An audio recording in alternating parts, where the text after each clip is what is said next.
வணக்கம். தொடர்ந்து திருநங்கை வைஷு அவர்கள் என் மீது நிறைய அவதூறு சமூக வலைதளங்களில் பரப்பிட்டு இருக்காங்க. நிறைய யூடியூப் சேனலில் உட்காந்து தேவையில்லாமல் என்னை பற்றியும் குடும்பத்தை பற்றியும் தவறான விமர்சனங்களை கொடுத்துக்கிட்டு இருக்காங்க. ஸோ அது குறித்து தான் இன்றைக்கி கமிஷனர் அலுவலகத்தில் கம்ப்ளைண்ட் கொடுக்கலான்னு வந்திருந்தேன். ஏன்னா இதே மாதிரி ஒரு 6 மாதத்துக்கு முன்னாடி என் மீது நான் திருமணம் செய்து கொள்ள சொல்வதாக ஆசை கூறி ஏமாற்றிட்டேன்னு சொல்லி இங்கே கம்ப்ளைண்ட் கொடுத்தாங்க. அது இல்லாமல் பண மோசடி பண்ணிட்டேன்னு சொல்லி கம்ப்ளைண்ட் கொடுத்தாங்க. அது குறித்து இங்கே விசாரித்தாங்க. விசாரிக்கும் போது போதிய ஆதாரம் எதுவுமே இல்லை. அது அவங்களுக்கே தெரியும் இது பொய் வழக்குன்னு சொல்லி திரும்ப அவங்களே அந்த வழக்கையும் வாபஸ் வாங்கிட்டாங்க. ஸோ அதோட பிரச்சனையெல்லாம் முடிந்தது. நானும் அவங்கள்ட்ட பேசிட்டேன். ஓகே, ஏதோ ஒன்று தெரியாமல் ஒன்று பண்ணிட்டீங்க, இது எதற்காக நீங்கள் பண்ணீங்கன்னு தெரில, பட் பண்ணிட்டீங்க, இதுக்கப்புறம் உங்கள் வாழ்க்கையை பாருங்கள் அப்படின்னு சொல்லி திரும்பவும் கேட்காமல் தொடர்ந்து என்னை பற்றி தொடர்ந்து சமூக வலைதளங்களில் தவறான விஷயங்களை பரப்பி வராங்க. ஸோ அதான் சட்ட ரீதியாக அவர் மீது நடவடிக்கை எடுக்கிறதுக்காக இன்றைக்கி வந்திருக்கோம்.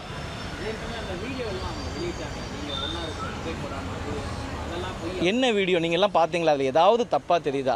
ஏதாவது நீங்கள் மீடியாவில் இத்தனை வருஷமாக என்ன பார்க்குறீங்க, ஏதோ ஒரு பொண்ணு கூட தவறாக எங்கேயா நம்ம பார்த்துருக்கோமா இல்லையா?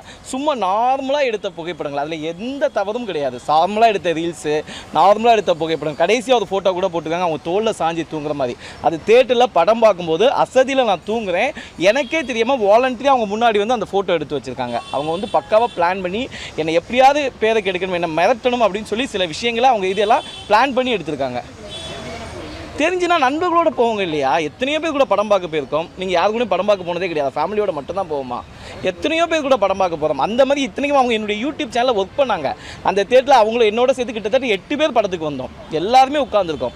அவங்க எனக்கு தெரியாமல் அந்த ஃபோட்டோ எடுத்து அதை ஃப்ரெண்ட்ஸ்னு போடுங்க, தப்பு கிடையாது. மை நண்பன்னு சொல்லி போடலாம்ல. இப்போ கல்யாணம் ஆகிடுச்சு, எனக்கு ஒய்ஃப் இருக்குது, இந்த நேரத்தில் ட்ரூ லவ் அப்படி இப்படின்னு சொல்லி போடும்போது கீழே பார்க்குறவங்க என்ன நினைக்கிறாங்கன்னா, இன்னும் நாஞ்சில் இவ்வளவு கேவலமானவனா அப்படிங்கிற மாதிரி நிறைய கமெண்ட்ஸ் தொடர்ந்து வந்துக்கிட்டு இருக்கு.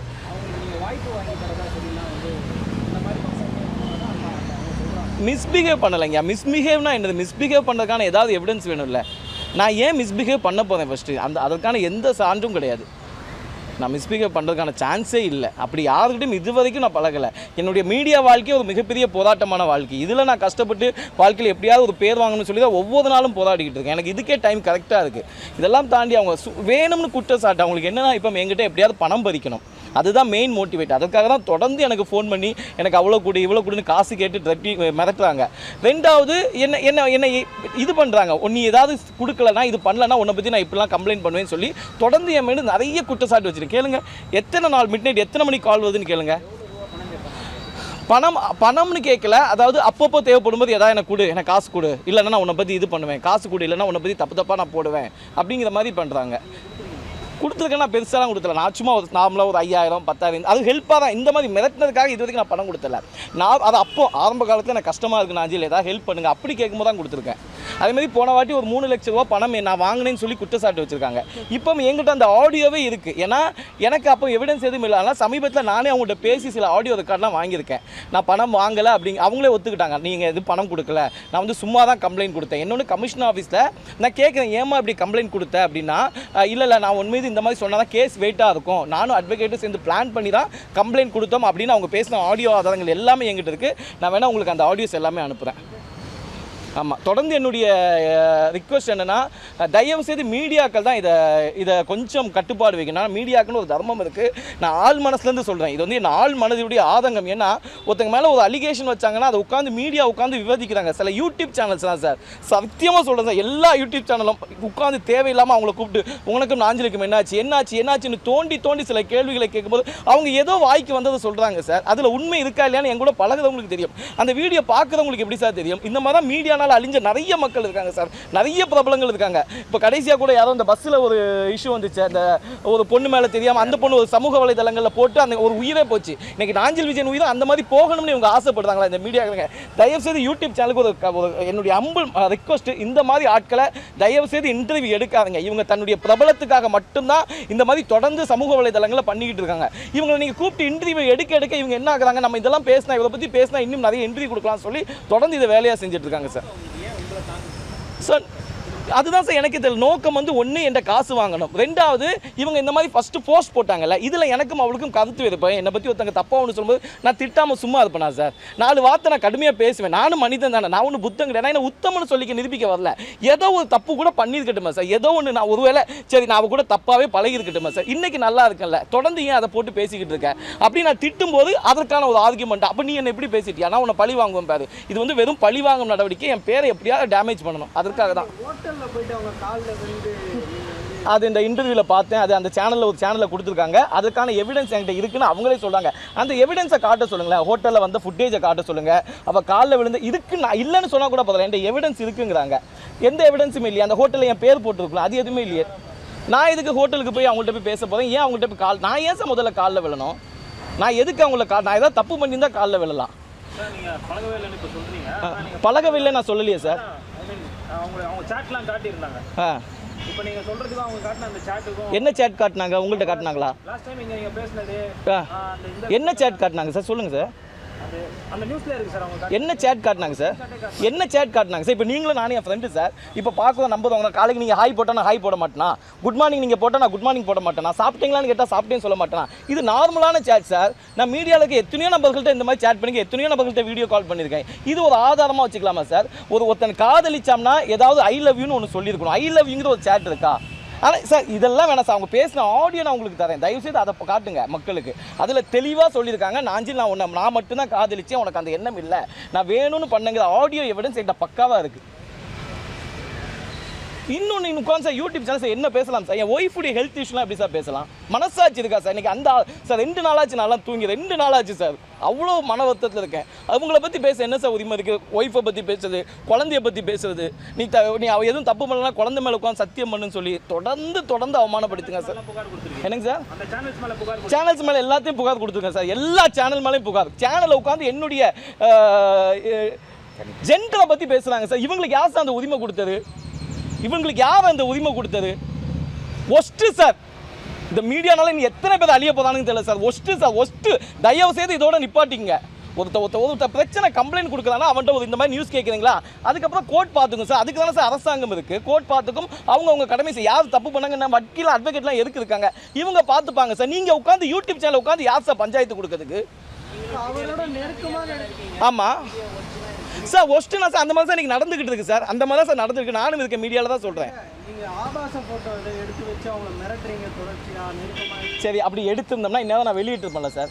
அவள் என் மேலே அலிகேஷன் வைக்கிறா, இவ்வளோ பிரச்சனை பண்ணுறா. அப்போ ஆபாச போட்ட ஒருவேளை என்கிட்ட இருந்திருந்தா இன்னும் என்னை ப்ரெஸ்ஸில் வெளியிட்டிருப்பேன்ல சார், இந்த பொண்ணு தப்பான பொண்ணுன்னு. அது என்னுடைய நோக்கம் இல்லை சார். இப்போவும் சொல்கிறேன், அந்த பொண்ணை கலங்கப்படுத்தணுமோ, அவங்கள காயப்படுத்த. ஏன்னா அவங்க திருநங்கை, அவங்க வந்து பாவம், அவங்க ஒரு அன்புக்கு ஏங்குற பொண்ணு. நான் இப்போவும் அதான் புரிஞ்சுக்கிட்டேன். அன்புக்கு ஏங்குற பொண்ணு, அவள் வாழ்க்கையில் நல்லா இருக்கணும். ஏதோ தெரியாது, இப்போ கூட நான் அவளை தப்பாக பண்ணல, அவள் நல்லா இருக்கணும். இப்போ நான் எதுக்கு இங்கே வந்தோம்னா, நாளைக்கு அந்த பொண்ணு ஏதாவது தற்கொலை பண்ணுறேன்னு சொல்லுது, ஏதாவது சூசைட் பண்ணிட்டாங்கன்னா இந்த மீடியாக்கள் எல்லாம் எழுதுது நாஞ்சில் விஜயனா இவ சாவுக்கு காரணம் கண்டிப்பாக உட்காந்து டிஸ்கஸ் பண்ணுவாங்க. அதுக்கு தான் எனக்கு ஒரு சேஃப்டி வேணும், செக்யூர் வேணும்னு சொல்லி தான் எனக்கு வந்தேன். Social media, sorry sir, social media and YouTube channel sir. நான் அந்த யூடியூப் சேனல் பேர் வேணா சொல்லுங்க, நான் இப்போ சொல்கிறேன் எந்தெந்த யூடியூப் சேனல். அத்தனை யூடியூப் சேனல் இருக்குது சார், அத்தனை யூடியூப் சேனல் சார் இருக்குது. நான் எல்லாத்தையும் ஸ்டேஷனில் கொடுத்துருக்கேன் சார். எந்தெந்த யூடியூப் சேனல் அவ்வளோ உட்காந்து இன்டர்வியூ எடுக்கிறாங்க, அதில் என்னென்ன கேள்விகள் கேட்குறாங்க எல்லாத்தையும் எடுத்து வச்சுருக்கேன் சார். வாபஸ் வாங்கினதுக்கு காரணம் என்ன? மறுபடியும் உங்களை சீன்றதுக்கான காரணம் இல்லை வாபஸ்னா கம்ப்ளைண்ட் கொடுக்குறாங்க, அப்புறம் 3 நாள் உட்காந்து அவங்களே யோசிக்கிறாங்க. ஏன்னா தேவையில்லாமல் இப்படி கம்ப்ளைண்ட், ஏன்னா அவங்க கூட இருக்கவங்க திட்டுவாங்களே. இன்னொன்று டிரான்ஸ் கம்யூனிட்டியில் இருக்க நிறைய பேர் அவங்களுக்கு அகைனாக பேசுகிறாங்க, அவங்களே கூப்பிட்டு அட்வைஸ் பண்ணுறாங்க. என்கிட்ட நேற்று வரைக்கும் நிறைய டிரான்ஸ் கம்யூனிட்டி பீப்புள்ஸ், ஏன்னா நிறைய திருநங்கை மக்களை பார்க்குறேன், அவங்களுக்கே கஷ்டமாக இருக்குது. இது என்னன்னா இவங்க இந்த மாதிரி பண்ணும்போது இந்த கம்யூனிட்டி மீது ஒரு தவறான களங்கம் ஏற்படுற மாதிரி இருக்குது. இப்போ நார்மலாக யார் கூடயே பேசும்போது பழகும்போது இவங்களும் இப்படி பண்ணுவாங்களோ ஒரு பயம் இருக்குது இல்லையா? அதனால் கம்யூனிட்டி பீப்புளே அவளை கூப்பிட்டு திட்டுறாங்க, அட்வைஸ் பண்ணுங்க. அதுக்கு பயந்து தான் அப்போ வாபஸ் வாங்கினா. வாபஸ் வாங்கிட்டு ஃப்ரீயாக உட்காந்துட்டு சார். திடீர்னு அவளுக்கு என்னன்னா, அவளுக்கு சோசியல் மீடியாவில் வியூஸ் கம்மியாக போகுது.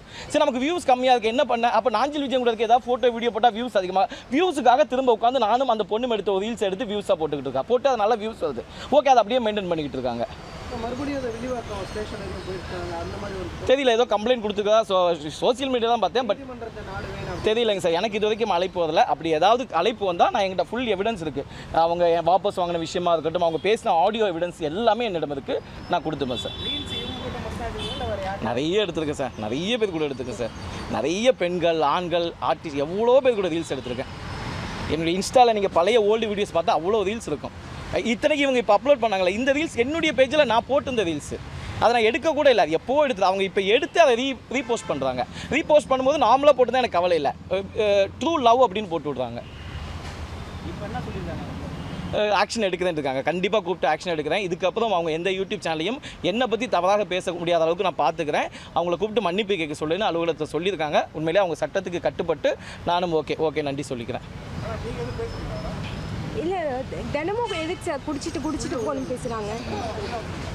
தினமும் நைட் ஆனால் குடிச்சிட்டு தான் ஃபோன் பண்ணுறாங்க, இந்தமாரி பிளாக்மெயில் பண்ணுறாங்க, அது கூட இது கூடன்ட்டு. என்னை பற்றி அவரை பற்றி பேசுறதை விட்டு என்னையும் என் குழந்தையும் பற்றியும் பேசுறதுக்கு அவங்களுக்கு என்ன ரைட்ஸ் இருக்குது? ஃபஸ்ட்டு அவங்க யார் என் குழந்தைய பற்றி பேசுறதுக்கு? நேற்று அந்த யூடியூப் சேனலில் என் குழந்தை மேலே சத்தியம் பண்ணி சொல்லுன்னு இருக்காங்க. அவங்களுக்கு என்ன தகுதி இருக்குது சொல்கிறதுக்கு? சொல்லுங்கள் பார்க்கலாம். நாங்கள் பண்ணுறது என் குழந்தை என்ன பண்ணுச்சு சொல்லுங்கள் பார்க்கலாம். ஏதோ ஒரு ப்ராப்ளம்க்கு பொழியமாக சேர்த்து இழுப்பீங்க. அவங்க நாங்கள் அமைதியாக இருக்கிறதுனால ஏதோ சரி இவங்க எதாவது பண்ண முடியாது. ஆமாங்க சார், தினமும் நைட் ஆனால் குடிச்சிட்டு தான், அதுவும் 12 o'clock மிட் நைட்டில் தான் கால் பண்ணுவாங்க சார். மிட் நைட்டில் தான் கால் பண்ணுவாங்க. ஆமாம், என்னோட ஹெல்த் இஷ்யூ அவங்களுக்கு எதுக்கு? என்னோட ப்ராப்ளம் எதுக்கு அவங்களுக்கு? ஃபர்ஸ்ட் ஆஃப் ஆல் அதுதான் தெரியலைங்க சார். யார் சொன்னீங்கன்றது யார் சொல்லியிருப்பாங்கன்னு எங்களுக்கும் தெரியல. அது தெரிஞ்சும் சார், நாங்கள் ஒரு சர்க்கிள் ஃப்ரெண்ட்ஸ் தானே சார், யாரோ ஒருத்தங்க மூலமாக விஷயம் தெரிஞ்சிருக்கோம். இன்னொன்று கல்யாணம் ஆகிறதுக்கு முன்னாடியே மரியாதை அவங்களுக்கு நல்ல பழக்கம், அவங்க ஃபேமிலிக்கே பழக்கம் சார். எங்கள் மாமியாருக்கு அந்த பொண்ணு நல்ல பழக்கம், எல்லாருக்குமே பழக்கமான பொண்ணு தான், நல்ல பொண்ணு தான் சார். ஏன் இப்படி பண்ணுறாங்கன்னே தெரியல. எங்களுக்கு கல்யாணமும் ஆயிடுச்சு, எதுக்கு திருப்பி டிஸ்டர்ப் பண்ணோம் ஃபோன் பண்ணிட்டு? அதான் இவங்களும் அவ்வளோ சொல்கிறாங்க, கல்யாணம் ஆயிடுச்சு இது பண்ணாது டிஸ்டர்ப் பண்ணாதீங்கன்னா, அது மிஞ்சும் அவங்க டிஸ்டர்ப் பண்ணிட்டு தான் இருக்காங்க. நாங்கள் எதுவும் இல்லை சார். இல்லை எங்கிட்ட இருக்கு, அவங்க ஹஸ்பண்ட் கிட்ட இருக்கு, என்கிட்ட பர்சனலாக இல்லை சார். அவங்க அட்வொகேட்டோட சேர்ந்து பண்ணுற மாதிரி சொல்லியிருக்காங்க. ஆமாம் இதுக்கு ஆடியோ ரெக்கார்டு இருக்குது. அதான் தெரியல, அதான் அவங்க அட்வொகேட்டும் அவரும் சேர்ந்து தான் பிளான் பண்ணோம். நான் கேட்டேன், ஏமா இப்படி பண்ணுற? இந்த பிரச்சனை நடந்ததுக்கப்புறம் ஃபஸ்ட் நாள் நான் ஃபோன் பண்ணி திட்டிட்டு அதுக்கப்புறம் கொஞ்ச நாள் கழிச்சு சாப்பிட்டு அவங்க வேறு நம்மளேருந்து கால் பண்ணும்போது ஏன் இப்படி பண்ணுறதுன்னு கேட்கும்போது, இல்லை உன் மேலே நார்மலாக கேஸ் கொடுத்தா எடுக்காது, இந்த மாதிரி கேஸ் கொடுத்தா தான் எடுக்கும்னு சொல்லி அட்வொகேட் சொன்னாங்க. அதனால தான் உன் மீது பாலியல் குற்றச்சாட்டு, பணம் வாங்கினதான குற்றச்சாட்டு சொன்னாங்க.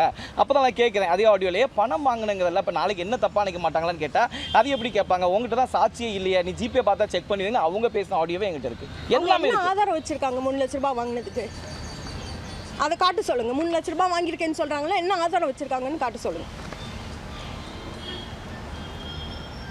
இனிமே எங்களுக்கு பேர் கூட அவங்க வந்து படம் நடிச்சிருக்காங்க, பழகிருக்காங்க. உங்களை மட்டும் பர்டிகுலரா டார்கெட் பண்ணுறதுக்கு காரணம் இல்லை. ஏன்னா நீங்கள் அடித்தட்ட இதுலேருந்து வந்திருக்கேன்னு சொல்கிறீங்க. நீங்கள் சம்பாதிக்கிற கொஞ்ச நஞ்சியும் அவங்க வந்து பணம் தான் பறிக்கிறதுக்கு நோக்கம் என்னவா இருக்கும்னு நினைக்கிறீங்க? அது என்ன சார், அமைதியாக இருக்கனால தான் சார், ஒன்றும் இல்லை, வேறு காரணம் இல்லை. மற்ற யாராக இருந்தால் அதை வேறு மாதிரி ஆக்ஷன் எடுத்துருப்பாங்க. நான் வந்து இது அன்றைக்கே நான் ப்ரெஸ் மீட் கொடுக்கல, அன்றைக்கி யாருக்காக நான் மீடியாவுக்கு வந்தேன்னா, ஏன்னா சரி ஏதோ ஒன்று தவறு பண்ணுறாங்க, அமைதியாக கடந்து போகலாம்னு நினச்ச ஒரே ஒரு தப்பு தான். இனிமேல் அந்த தப்பு பண்ணக்கூடாதுன்னு எனக்கு இவ்வளோ தூரம் இறங்கி வந்தது. இந்த ஒன்று தான் காரணம், வேறு எதுவுமே கிடையாது. மறுபடியும் வீடியோ போட்டாங்கன்னா அவ்வளோதான், இனிமேல் அரசாங்கம் தான் நடவடிக்கை எடுக்கணும், அவ்வளோதான், வேறு என்ன பண்ண முடியும்? பதிலுக்கு பதில் நம்மளும் அவங்களுக்கு மீது தரம் தாழ்ந்து நடக்க முடியாது இல்லையா? இப்போ அவங்க வீட்டில் போய் பிரச்சனை பண்ணுக்கு எவ்வளோ நேரம் ஆகும் சொல்லுங்கள்? நம்ம அந்த மாதிரி எதுவுமே பண்ணக்கூடாது அப்படிங்கிறதுக்காக தான் இவ்வளோ அமைதியாக இருக்கும். இத்தனைக்கும் எங்கள் மாமியாரெலாம் நான் பேசுகிறேன்ப்பா, நான் போய் கண்டிக்கிறேன், நாங்கள் வேணாமா, இன்றைக்கி நம்ம ஏதாவது பேசணும்னா அதை தப்பாக போர்ட்ரேட் பண்ணுவாங்க. நாங்கள் எல்லாருமே அவ்வளோ அமைதியாக கண்ணியம் காத்துக்கிட்டு இருக்கோம். அதை அவங்க மிஸ்பிஹேவ் பண்ணுறாங்க. ஆமாம், அவங்க மேலே மட்டும்தான், அவங்க மேலேயும் அவங்கள இன்டர்வியூ எடுக்கக்கூடிய யூடியூப் சேனல் மேலேயும் வழக்கு.